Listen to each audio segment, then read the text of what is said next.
Hey watch aficionados, I hope you're all very well. Happy Sunday, 24th of March. Sending you this video from the Philippines, just finishing a week of business here. My Instagram handle is steelmoon_watches, by the way, so follow me there if you don't already. You know what to do on this channel. Guys, what did I want to talk about today? I wanted just to do a real brief video. I'm at that funny time of the day where I'm kind of waiting for my food to go down so I can go for a quick gym workout. Although training when you're away is it takes like 5 times more effort to train when you're away, abroad, on holiday. The training sessions are pure ticking over sessions. You don't want to do a whole hour, you're just time watching all the time. When you get to 30 minutes, 40 minutes, you're like, ugh, I just want to get out of here, I want to enjoy myself. But training is just one of those things which I have to do. So here we are, cheers. 3-shot Americano, cheers to that, right? I've been looking at watches recently. By the way, guys, I know I bought a Kermit recently, the OG Kermit. I'll do a video on that soon. I just don't have it with me. It's back home. And when I bought it, I needed to put an extra link in it, which I was just too lazy because I just bought it and I had to get ready to travel. And I just thought I haven't got time to be scraping my way into a link for it with it, you know, with my little adjustment tool. So I just put the trusty no date on and that's it. As some of you all know, I sold my last remaining Pepsi pre-ceramic. There's more news on that watch. It may or may not still stay in my collection. But anyway, whilst I had the time where I didn't have it, kind of, I did start looking at other watches. I recently started getting the itch for a date on the watch. Like, I was really missing dates. I find these days that a date is more important to me than time. Time I see kind of everywhere. Wall clock, computer screen at the bottom right on a PC or top right on a Mac, and you always pretty much see the time, but the date, not always. And I kind of really just want to have eyes on a date here and there. I mean, I've had a few birthdays recently with, you know, close family members, relatives, my mum. Good to see a date quickly. I'm flying in and out, just good to see a date quickly, like all date. So I just kind of have fancied a date recently, and that was always going to be one of the gaps in my collection. Well, it's not so much of a collection anymore, but that was always going to be a gap with the no date watch. The date, I'm just going to always have to be figuring it out. So I started venturing into looking for a watch. Like, what would I like? I fancied something newer. I fancied something with adjustability features for the clasp because I've recently been burnt a little bit with the pre-ceramic sub date that I had. Couldn't get the right fit for it. I got burnt with the GP Lariato, which I sold. Some people still ask me if I got it. I sold it. Adjustment issues again, plus or minus half a link. And the Pepsi was falling into the territory of adjustment issues again. It was the only reason it entered the chopping block. But suffice to say, based on my last video, I saw some of the comments and some people mentioned a company called Steel Reef. I thought, you know, before I send the Pepsi away, I'm going to just get half a link and then an easy link and let's see where it goes. Anyway, back to what I was looking at or saying, buying a Rolex. I thought maybe I'll get myself a Submariner. Why not? Maybe I'll try a Submariner. Looked at them. I forgot how big new subs feel. You know, I've been out of the 6-digit world for a bit now. I've got used to the comfort of these 5-digit things.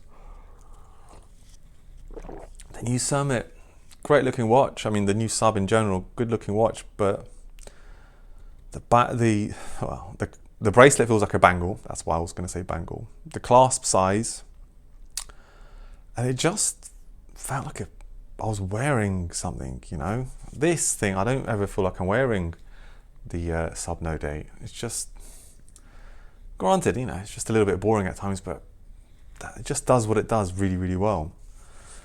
I was making offers on 6-digit subs, the 12 series. I was really thinking, I'll get something. I really want maxi markers. Then I started to calm the watch brain down. I was like, okay, let's relax a little bit. We're a little bit over stimulated here mentally, and It's not good. Let's just chill out. Got me thinking about Rolex in general, the new stuff. I don't have any hate, guys. I really don't. But I'm just not sure I want to be in that sort of basket of people who have a new 12 series watch. I just don't want to be in that basket of people. I see them around the watches, and I watched a YouTube dealer on YouTube a few weeks back, and it shows like live footage of people coming into the store buying watches, and they want this watch, they want that watch, and they negotiate, they do part exchange and all this sort of stuff. I was watching, it's quite fun actually. And then I realized most of the people buying the new stuff don't have the foggiest about the watch. They just know which color they want. That's it. I guess I'm a bit of a watch geek. You know, I like the Rolexes of yesteryear. The new stuff doesn't really do much for me because it's all so hyped up, and I associate it, and I can't help it. It's just me. Forgive me. I associate it with all that hype, chasing. Have you got this? I've got that one. I've got the green. I've got the Batman. I've got this one. I've got the latest. And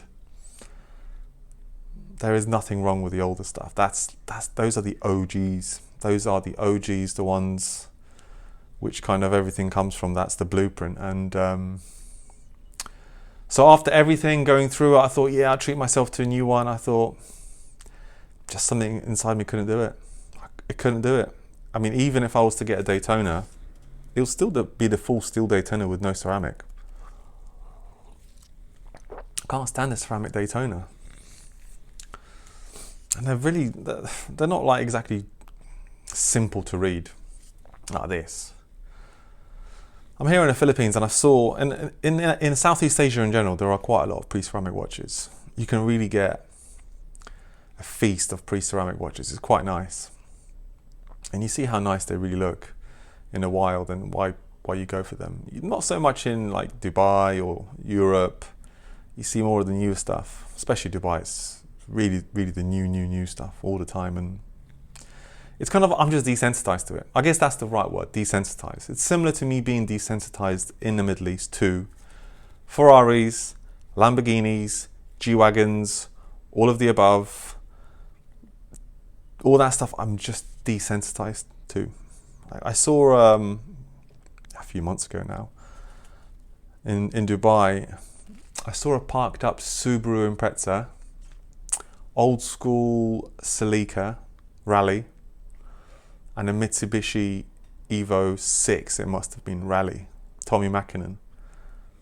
And then either side of these cars were like your typical Lambos. People were taking pictures of these cars. These 4x4 machine, all-wheel drive machines. And that's kind of how I see the pre-ceramic stuff. I just, as much as I wanted to pull the trigger on a new 6-digit watch, something in me was like, nah, I cannot be associated with this. It's just something deep down inside me. With exception to one 6-digit, which I thought, you know what, I actually don't mind that now. It was actually the watch that I got married in. It was the 6-digit 11 series sub-date, 116610.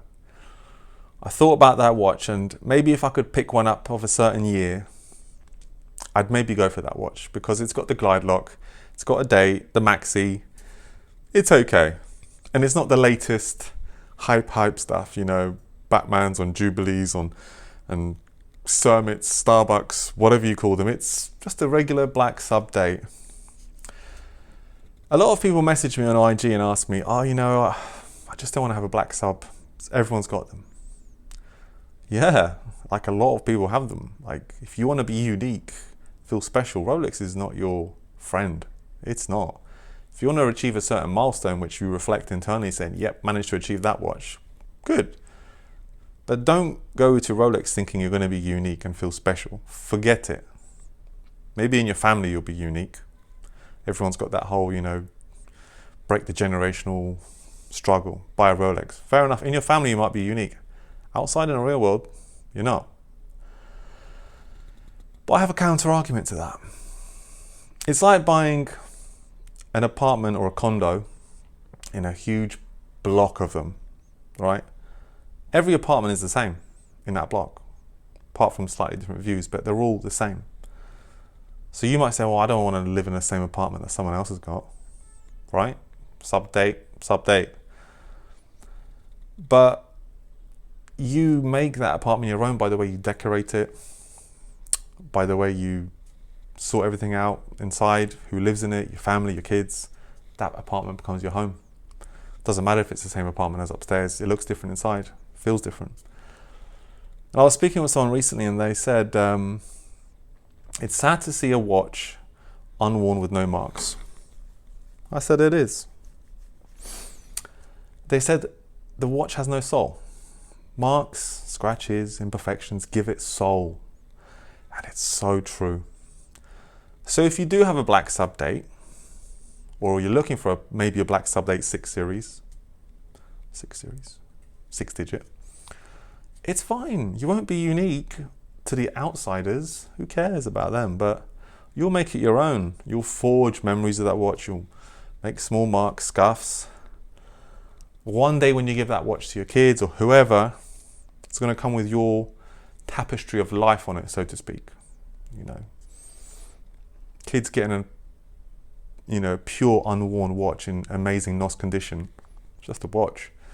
Kids getting father's watch with marks in it, battle scars, life. That's cool. That's cool. You look at it and go, it's worn, it's been owned by someone. Anyway, I kind of diverted the point a little bit, but just wanted to get a video out, guys, that I had been looking at 6 digits, the new 6-digit stuff, grey market prices and all that. Just overpriced really for what it is. Someone messaged me the other day saying, do you think it's okay if I spend £2,500 to part exchange my black sub for a Summit? Same series, 12 series. I said no. £2,500 extra just for a green bezel. They said, oh, because black's boring. Having a black watch, this thing goes with everything, like everything. Part of the Pepsi, the one small drawback of the Pepsi was that it doesn't go with everything. But you know what? Watches don't have to go with everything. They don't have to go with your suit. They're not shoes. You're not wearing a brown belt and white shoes. The belt has to match the shoes have to kind of go with the suit. There's shoes. Watch, it's fine. You can wear what you want, but the Pepsi wasn't as flexible, I guess, as a black watch. But that's the trade-off. A black's always going to be classic and go with everything. There's nothing wrong with black watches. If we all lived in a world of colourful watches and a black watch came out, everyone would want the black edition. The black edition. That's the best. Kind of like when Amex have their black card, or some car manufacturer brings out the black edition. You want black because it's cool. So it's all just a mindset. It's all a mindset. When I was looking at a sub 6-digit, admittedly, I wanted the Summit. I thought it'd be nice to have a little bit of color. The Hulk was too green when I had it many years ago. I now realize it was too green. But having a green bezel would have been a nice nod to my first Rolex. But now I've backtracked, and the only thing I really wanted was maxi markers. Splash of color was okay, but that's why I bought the Kermit, which I'll review in a different video. That Kermit, probably the best sub ever made. Really great sub. Really great sub. Guys, I just thought I'd share you a little bit there about my recent watch shopping journey, which actually ended up with me not buying a watch and maybe staying with my previous watch. So don't hate, it's just mind sharing. It's offloading. It's keeping this soundboard alive. Let me know your thoughts in the comment section. I may have a black and red string thing on my wrist, maybe for preparation for a Coke bezel, which I may order for the Pepsi. Maybe. So who knows? Who knows? Guys, have a great Sunday. and I'll catch you in the next video. Take care. Bye.